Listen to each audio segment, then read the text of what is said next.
నమస్తే. Welcome to Sakshi education. This is Ram.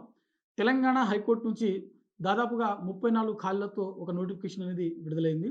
So, ఈ 34 ఖాళీలకు సంబంధించినటువంటి విద్యార్హతలేంటి? అదేవిధంగా వీటికి సంబంధించినటువంటి వయోపరిమితి ఏ విధంగా ఉండాలి? మరీ ముఖ్యంగా అప్లికేషన్ ప్రాసెస్ ఎప్పటి నుంచి ఎప్పటి వరకు జరగనుంది అనే విషయాల గురించి ఈ వీడియోలో కంప్లీట్‌గా తెలుసుకుందాము. ముందుగా ఈ వీడియోని చూస్తున్నటువంటి ప్రతి ఒక్కరు కూడా ఈ వీడియోని తప్పకుండా లైక్ చేయండి. అలాగే మీరు ఇంకా సాక్షి ఎడ్యుకేషన్ యూట్యూబ్ ఛానెల్‌ని సబ్స్క్రైబ్ చేసుకోకపోతే ఇప్పుడే సబ్స్క్రైబ్ చేసుకోండి.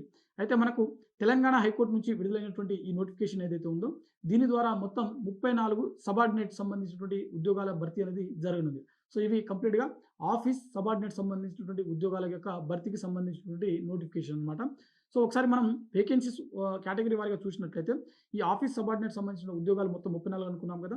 సో, కేటగిరీ వైస్‌గా చూసినట్లయితే ఓసీ సంబంధించిన పోస్టులు అంటే open category 11, EWS 4, hearing impaired సంబంధించినటువంటి అంటే మనకు దివ్యాంగులకు సంబంధించిన పోస్ట్ అనమాట 1, అదేవిధంగా ఎక్స్ సర్వీస్‌మెన్ 1, అదేవిధంగా స్పోర్ట్స్ పర్సన్ 2, అదేవిధంగా బీసీఏ 3, బీసీబీ 2, బీసీడీ 2, అదేవిధంగా బీసీఈ 2, అదేవిధంగా ఎస్సీలో మనకు 4, అదేవిధంగా ఎస్టీలో 2. సో, ఓవరాల్‌గా మనకు 34 ఈ కేటగిరీల వారీగా 34 ఖాళీలైతే మనకు ఇక్కడ మెన్షన్ చేయడం జరిగింది. మరి వీటికి సంబంధించినటువంటి ఎడ్యుకేషన్ క్వాలిఫికేషన్ చూసినట్లయితే 7థ్ క్లాస్ నుంచి 10థ్ క్లాస్ పాస్ అయినటువంటి అభ్యర్థులు అంటే 7థ్ ఆర్ 8థ్ ఆర్ 9థ్ ఆర్ 10థ్ క్లాస్ వీటిలలో ఏదైనా ఒక తరగతి వరకు మీరు మధ్యలో ఆపేసినటువంటి అభ్యర్థులు ఎవరైతే ఉంటారో వారందరూ కూడా ఈ పోస్టులకు దరఖాస్తు చేసుకోవడానికి అర్హత కలిగి ఉంటారు. అయితే ఎవరైనా అంటే హైయర్ ఎడ్యుకేషన్ చదివినటువంటి అభ్యర్థులు ఇంటర్మీడియేట్ కావచ్చు, డిగ్రీ కావచ్చు, పీజీ కావచ్చు. సో, హైయర్ ఎడ్యుకేషన్ చదివినటువంటి అభ్యర్థులకు ఈ పోస్టులకు దరఖాస్తు చేసుకోవడానికి అర్హత కలిగి లేదు అని చెప్పి అంటే అనర్హులు అని చెప్పి ఇక్కడ చాలా స్పష్టంగా మనకు ఈ నోటిఫికేషన్‌లో మెన్షన్ చేయడం జరిగింది.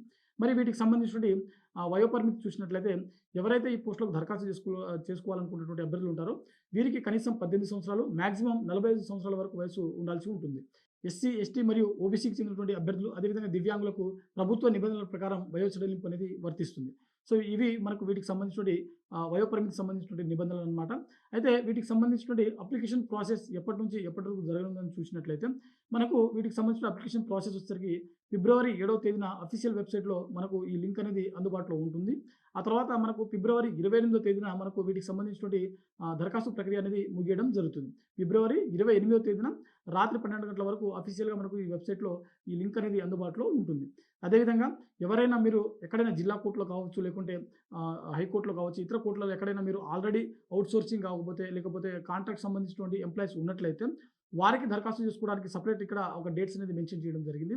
మార్చి 2 నుంచి మార్చి 15 వరకు వీరికి ప్రత్యేకంగా మనకు ఈ దరఖాస్తు ప్రక్రియకు సంబంధించినటువంటి లింక్ అనేది అందుబాటులో ఉంటుంది. సో, ఇది మనకు డిఫరెంట్‌గా మనకు ఇక్కడ మెన్షన్ చేయడం జరిగింది. ఔట్‌సోర్సింగ్ మరియు కాంట్రాక్ట్ ఎంప్లాయీస్‌కి వచ్చేసరికి మార్చి 2 నుంచి మార్చి 15 వరకు దరఖాస్తు అనేది చేసుకోవడానికి లింక్ అనేది అందుబాటులో ఉంటుంది. అదేవిధంగా జనరల్ అంటే నార్మల్ స్టూడెంట్స్ ఎవరైతే ఉంటారో వారికి వచ్చేసరికి మనకు 7వ తేదీన అంటే ఫిబ్రవరి 7 నుంచి ఫిబ్రవరి 28 తేదీ వరకు అఫీషియల్ వెబ్‌సైట్‌లో మనకు వీటికి సంబంధించినటువంటి దరఖాస్తు ప్రక్రియకు సంబంధించినటువంటి లింక్ అనేది అందుబాటులో ఉంటుంది. సో, ఇది మనకు తెలంగాణ హైకోర్టుకి సంబంధించినటువంటి ఒక నోటిఫికేషన్ యొక్క కంప్లీట్ డీటెయిల్స్ అనమాట.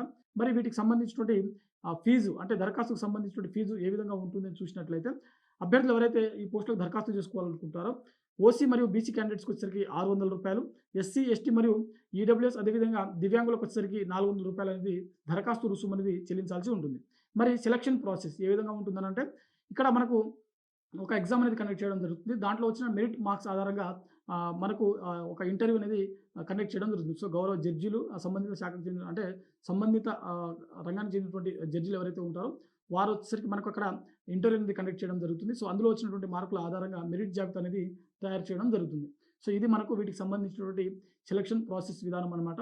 సో, ఇది మనకు తెలంగాణ హైకోర్టు నుంచి విడుదలైనటువంటి ఆఫీస్ సబార్డినేట్ సంబంధించినటువంటి 34 పోస్టులకు సంబంధించినటువంటి కంప్లీట్ డీటెయిల్స్ అనమాట. మరో ముఖ్యమైన అప్డేట్ ఏంటంటే సాక్షి ఎడ్యుకేషన్ నుంచి ఒక నూతన యాప్ అనేది మనకు లాంచ్ చేయడం జరిగింది. ఏపీపీఎస్‌సీ, టీజీపీఎస్‌సీ, యూపీఎస్‌సీ అదేవిధంగా ఆర్ఆర్‌బీ, ఎస్ఎస్‌సీ సంబంధించినటువంటి ఉద్యోగాలకు ప్రిపేర్ అవుతున్నటువంటి అభ్యర్థులకు సాక్షి ఎడ్యుకేషన్ ఆన్‌లైన్ కోర్సెస్ చాలా తక్కువ ప్రైస్ తోటి ఒక యాప్ అనేది లాంచ్ చేయడం జరిగింది.